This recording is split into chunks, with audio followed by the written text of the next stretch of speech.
गद्दारों को उन्होंने सबक सिखाने का काम किया, देश के अंदर भी और देश के बाहर भी। जैसे राहुल गांधी ने कहा कि पीएम मोदी बेरोजगारी हैं, भाई वो तो भाई पप्पू हैं, उन्हें तो कम पता होता है। बहुत ज़्यादा फ़र्क आया है आज के काशी में। हमारा काशी पहले इतना स्वच्छ नहीं था जितना अब स्वच्छ है। मोदी जी बहुत अच्छे पीएम हैं, उनके आने से बहुत सारे चेंजेस आए हुए हैं, बहुत चेंजेस हैं, सिर्फ स्वच्छता अभियान ही नहीं है।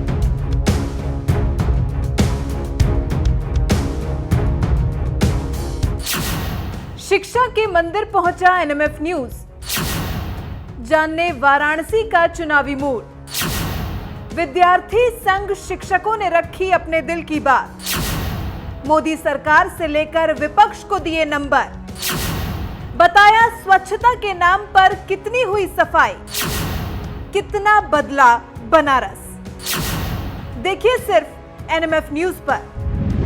नमस्कार, एनएमएफ न्यूज़ में आप सभी का स्वागत है और मैं हूं आपके साथ कविता राणा।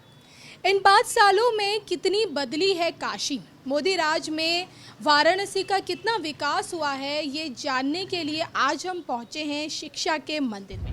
बहुत ज़्यादा फ़र्क आया है आज के काशी में। हमारा काशी पहले इतना स्वच्छ नहीं था जितना अब स्वच्छ है, और हमारे घाटों के कारण ही वाराणसी को जाना जाता है।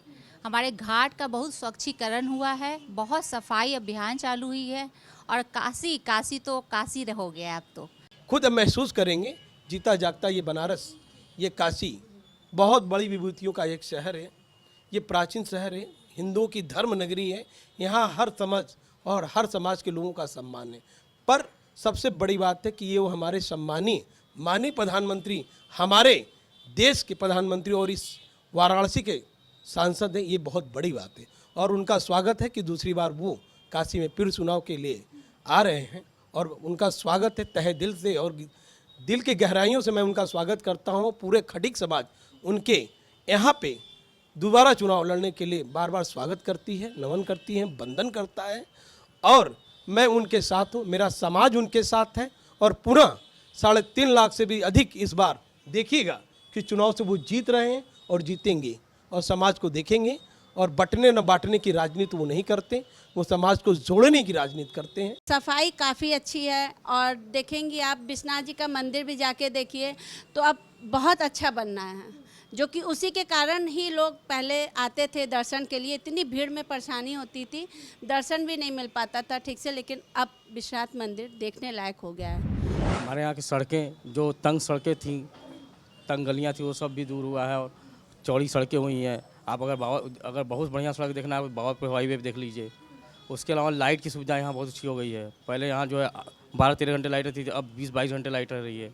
तो उनके आने से बहुत विकास हुआ है और विकास हो भी रहा है। मोदी जी बहुत अच्छे पीएम हैं, उनके आने से बहुत सारे चेंजेस आए हुए हैं, बहुत चेंजेस हैं, सिर्फ स्वच्छता अभियान ही नहीं है। यहाँ पे लाइट की सुविधा, जैसे सर ने कहा, बहुत अच्छी हो गई है, सड़कें बहुत अच्छी हो गई हैं, ग्रेजुएशन सिस्टम भी बहुत अच्छा होते जा रहा है, बहुत सारी चीज़ें हम लोग को मिल रही हैं, फैसिलिटीज़ बहुत अच्छी अच्छी मिल रही हैं इस सरकार में। कांग्रेस के थ्रू भाजपा में हम लोग को बहुत अच्छी अच्छी चीज़ें मिल रही हैं। भारत में रहने वाले नागरिक हैं, उन सबकी जिम्मेदारी बनती है कि इस भारत को स्वच्छ और सुथरा बनाएं। शहर काफ़ी बदला है और लोग भी जागरूक हुए हैं पहले से, और घाटों पर भी काफ़ी सफाई है पहले से।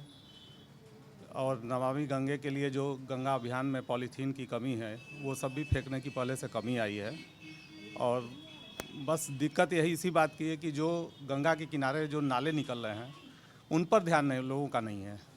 अगर वो गंदा पानी अगर गंगा में न जाए, उसको कहीं एकत्रित करके फिल्टर करके उसको डाला जाए। क्योंकि पहले बेरोजगारी ज़्यादा थी और इस समय बेरोजगारी नहीं है।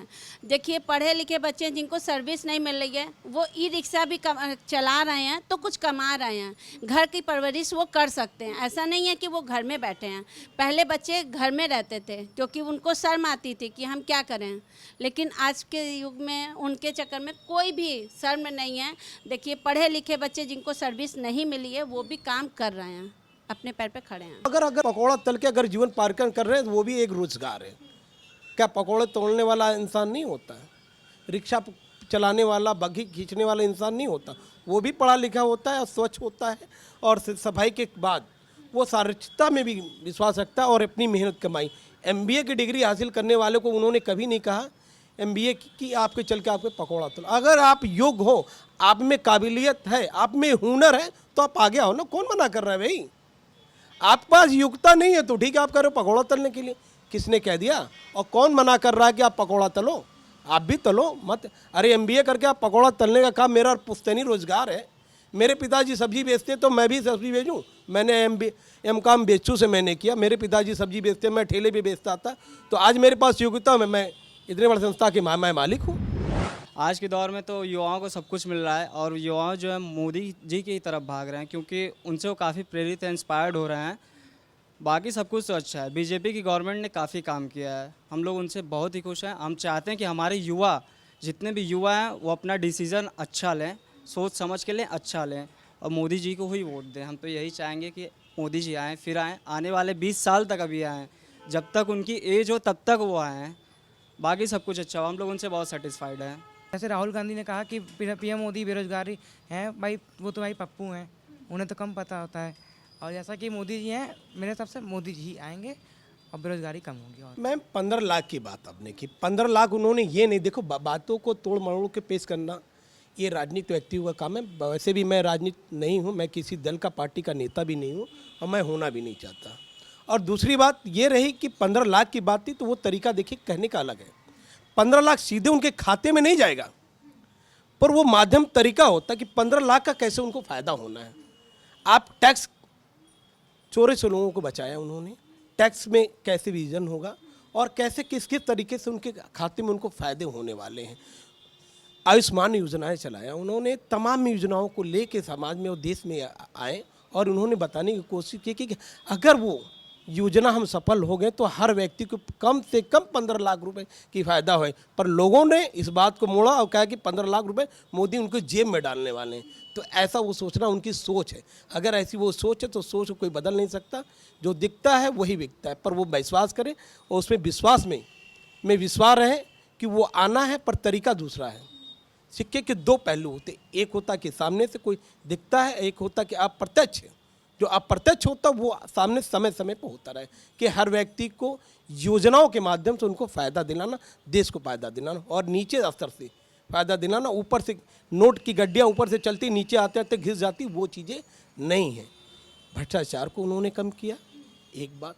दूसरी बात दलालियों को काम उन्होंने कम किया और तीसरी बात कि उन्होंने अपनी बात लोगों तक पहुंचाने का कार्य किया, देश को जागरूक बनाया और अपने देश के मुल्कों को, गद्दारों को उन्होंने सबक सिखाने का काम किया, देश के अंदर भी और देश के बाहर भी। और सबसे बड़ी बात है कि अभी देश के बाहर एयर स्ट्राइक उन्होंने किया है, अब देश के अंदर एयर स्ट्राइक करने की ज़रूरत है।